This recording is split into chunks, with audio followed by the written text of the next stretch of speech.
Député de Québec. Merci, Monsieur le Président. D'abord, avant de débuter, j'aimerais indiquer que je partage mon temps avec le fabuleux député de Saint-Jean. Vous savez, c'est un plaisir pour moi aujourd'hui de me lever en chambre pour aborder le projet de loi C-27, la loi modifiant la loi sur l'emploi dans la fonction publique pour nos anciens combattants. Ce projet de loi, tout comme son prédécesseur C-11, est une réaction aux nombreuses critiques en matière de transition professionnelle faites envers le gouvernement par les groupes d'anciens combattants et par l'Ombudsman lui-même. Ces critiques, Monsieur le Président, je les connais bien pour avoir été porte-parole adjointe aux anciens combattants dans la première année de mon mandat, pour être resté près de nos anciens combattants depuis, pour avoir toujours demeuré à leur écoute. C'est important pour moi que leur sacrifice soit honoré et qu'il ne soit jamais oublié, jamais mis de côté.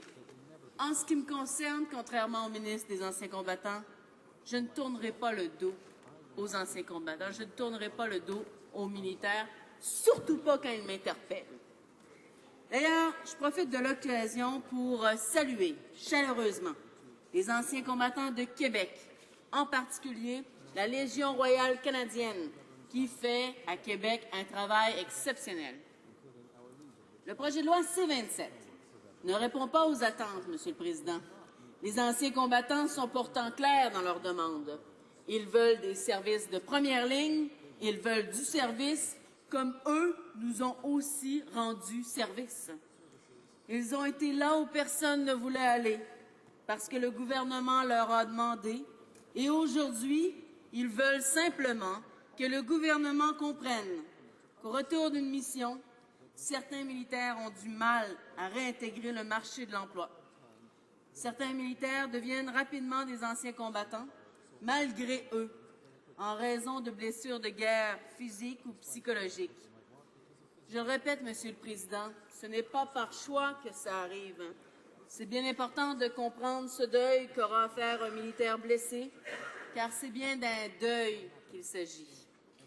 Que ce soit pour celui qui a vu sa jambe éclater en 1000 morceaux lors d'une explosion, ou celui qui vit désormais avec un syndrome de stress post-traumatique, ou encore celui qui souffre de problèmes de santé dont on n'arrive pas encore à expliquer la cause exacte. Le deuil d'un état de santé antérieur sera à faire. Pour n'importe qui, c'est une étape difficile. L'acceptation, l'adaptation. Voici des étapes qui seront très difficiles et longues. C'est pour cela que ça prend des services.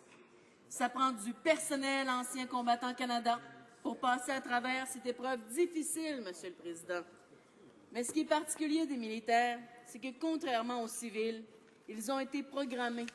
C'est pourquoi il faut investir pour les aider à se déprogrammer, car c'est bien là la responsabilité du gouvernement. Quand le gouvernement fédéral choisit une mission, qu'elle soit de guerre ou de paix, et qu'il envoie nos militaires, il a la responsabilité d'en prendre soin avant la mission, pendant la mission, bien sûr, après la mission. Et ça veut dire d'embaucher des spécialistes, notamment en santé. Et c'est ce que ce gouvernement ne fait pas, Monsieur le Président.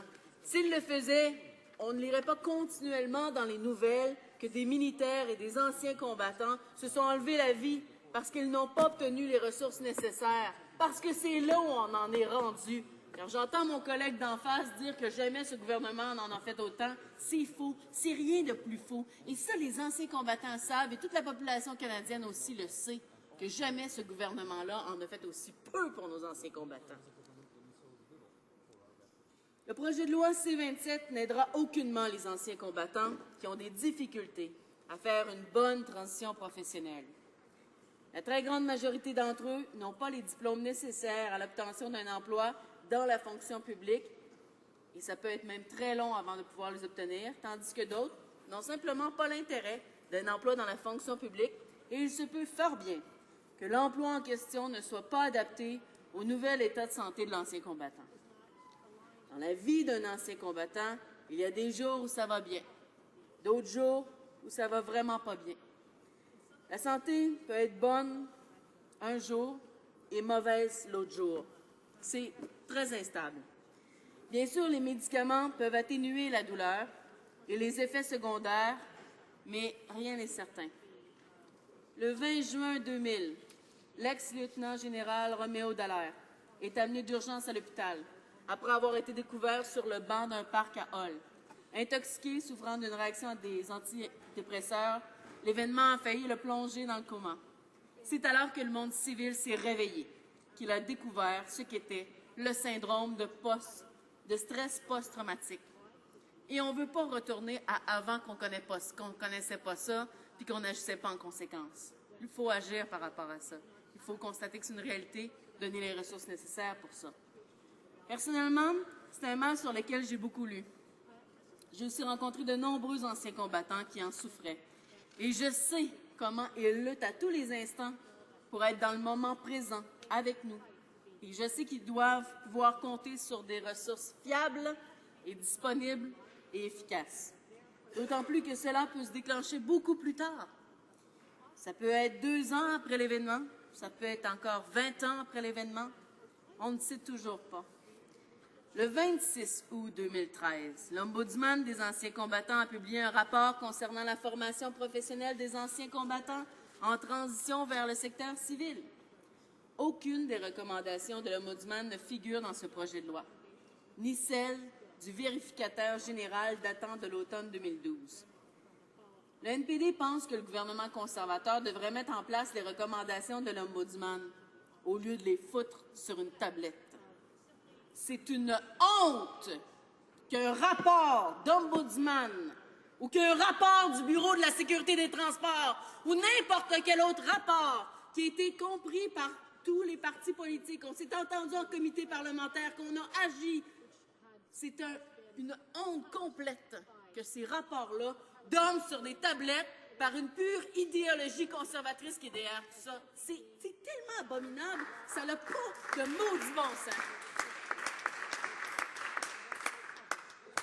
Quand on nomme des fonctionnaires, un ombudsman, quand on nomme des personnes, justement, pour qu'ils fassent ces rapports-là, pour qu'ils écoutent les préoccupations de tous les élus ici à la Chambre des communes, c'est abominable, terrible, honteux, dégueulasse, en fait, que ces rapports-là se cumulent année après année, que les recommandations, on les jette dans la poubelle, puis on s'en fout complètement, puis qu'on essaye, justement, de récupérer le coup.